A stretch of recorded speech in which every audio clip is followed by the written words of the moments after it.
Are you guys done here? All right, going to the opening in 3,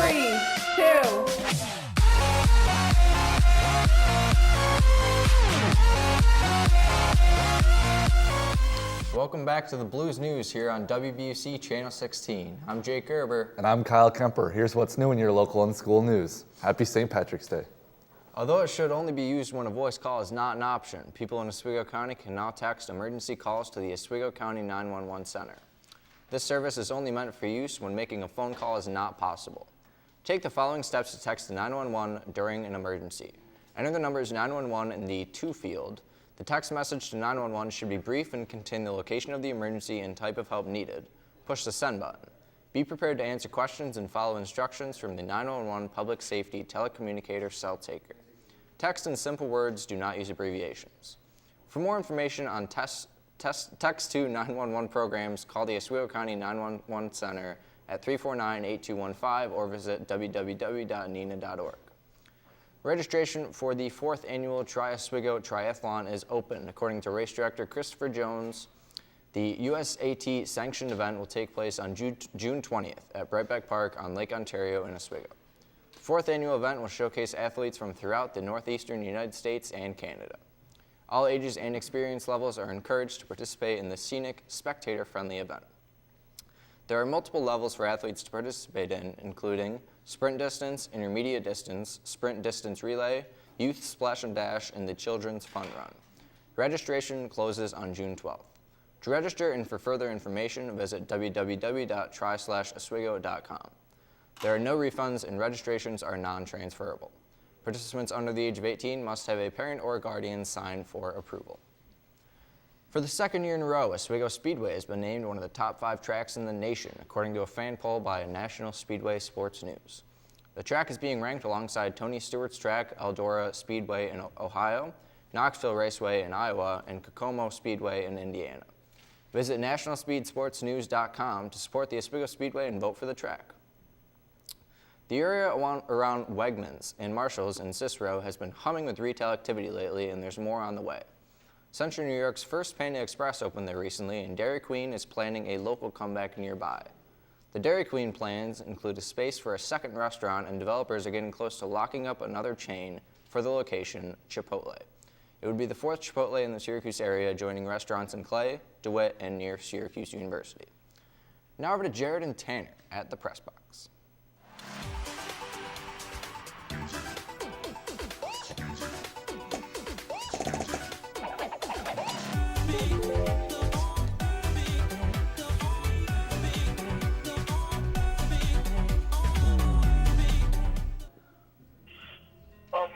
I think it's a good restaurant. I've only eaten there a couple times. The staff is really nice. I have no problems with that. And the food is also really good. So the restaurants, I like that it has very good service.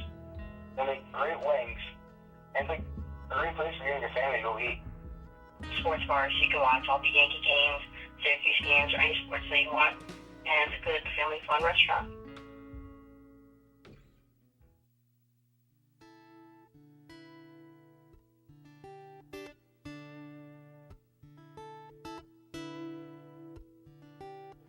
This is the Press Box, famous since 1984. This sports bar and restaurant is on East 1st Street in the heart of Oswego.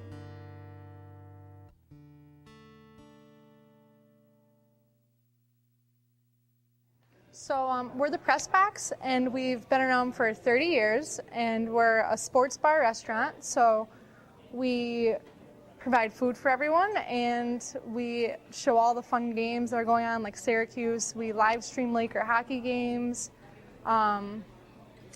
Yeah, we have 11 HD TVs, so it's pretty fun, and we have 4 TVs in individual booths, which is a nice selling point, especially for little kids to watch cartoons and stuff. So. The building that currently houses the press box was an old freight house from the late 1800s to the early 1900s.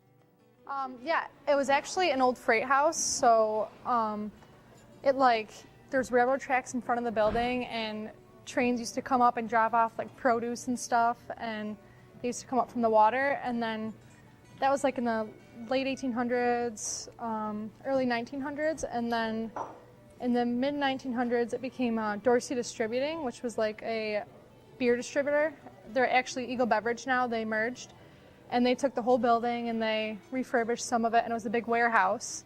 And then in the early 70s, it was purchased by my grandpa and my great uncle, Mike and Dom Canale, and they slowly sectioned off the building and made it different. Like, it was a gun shop at one point, there was a flower shop called the Crystal Rose at one point, and in like the late 70s, early 80s, my dad actually decided he wanted to make a bar, so they took this end of the building, and all the wooden here's from St. Mary's Church, actually. They refurbished it all, and they made it a bar, and then eventually it became more of a restaurant. So I really love it there.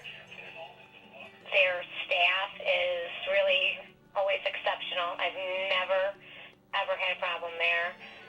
Their food is always fantastic. I've been there too. I have my own bachelorette party there. You know, I mean, they're always invested in the community.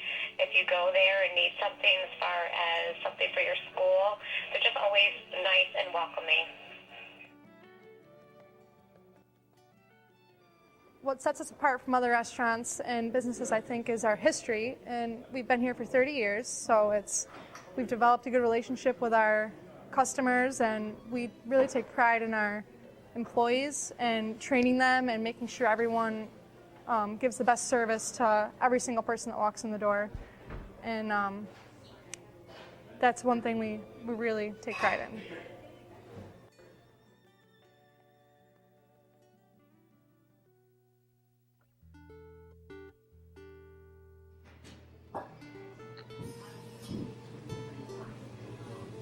My favorite, waffle fries. The Crossbox continues to play a significant role in Oswego County.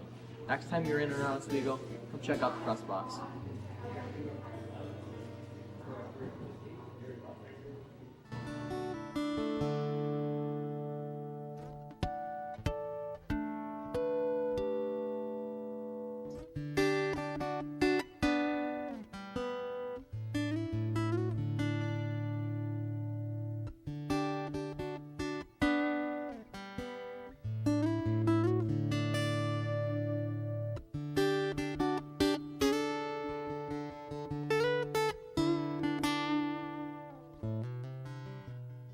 In your education news, Senator Patty Ritchie has announced the most current proposed budget plan by the Senate would hike aid to schools by $1.9 billion and completely eliminate the aid-cutting GEA or gap elimination adjustment that's been squeezing local schools to balance the state budget when the funds should be going to classrooms. The Senate's increase is $800 million more than that proposed by the governor.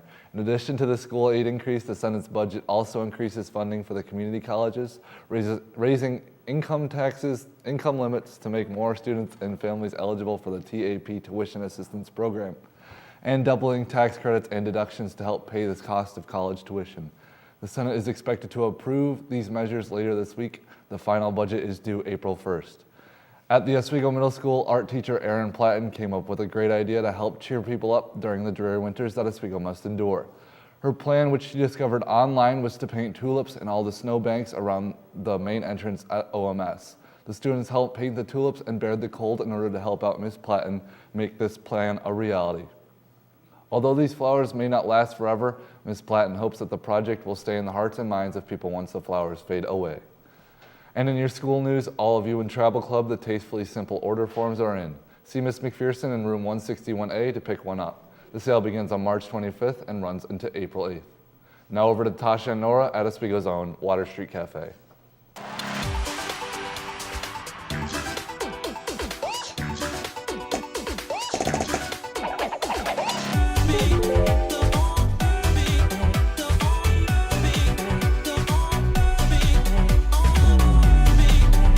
I'm Nora Culleton. I'm on Water Street in Oswego, New York, and behind me is the Market House, otherwise known as Old City Hall, and the Water Street Cafe. In 1864, the Market House was sold to the Oswego and Syracuse Railroad. A new City Hall was constructed in 1870. It was named on the National Register of Historic Places in 1974, and it continues to be an attraction today. Not only does Old City Hall have food and drinks, they also have entertainment. Well, I didn't start open mic night per se. The torch was passed to me. I've hosted it on and off for probably about 8 years now. It used to start at 10 p.m. on Tuesdays, but a couple years ago I came up with the idea to start it at 6:30 as to reach out to a wider range of people. Because Old City is a restaurant facility. It wasn't years ago when I started. It was previous to that, but it wasn't years ago when I started the open mic. So it made sense to me to reach out to a wider range of patrons and players, and that enabled me to expand and reach out to high school age open micers and to older players and performers who had to be to work the next day early and didn't want to come.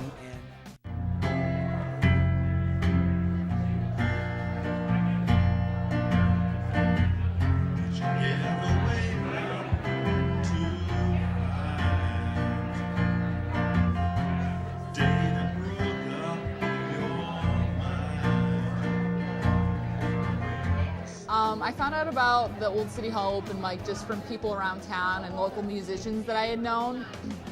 Started coming here when I was 14, I'm 16, so it's been about roughly 2 years. I think it'll be 2 years this summer that I've been attending the open mic, and it's opened up a lot of opportunities to me. I think it was very liberating for me the first time getting up and playing in front of people, because it was something that I was so scared of doing.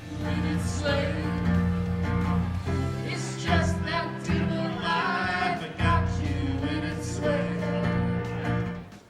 The Market House was originally built in 1835 by Jacob Bonesteel, and it overlooks the Oswego River. It originally housed several government agencies, including City Hall. A section of the basement is believed to have once been used as a jail. Although Old City Hall has gone through many changes, it is still a significant source of entertainment in the Oswego community. That'll just about wrap it up for our show today. I'm Jake Gerber. And I'm Kyle Kemper. Thanks for tuning in and have a happy St. Patrick's Day.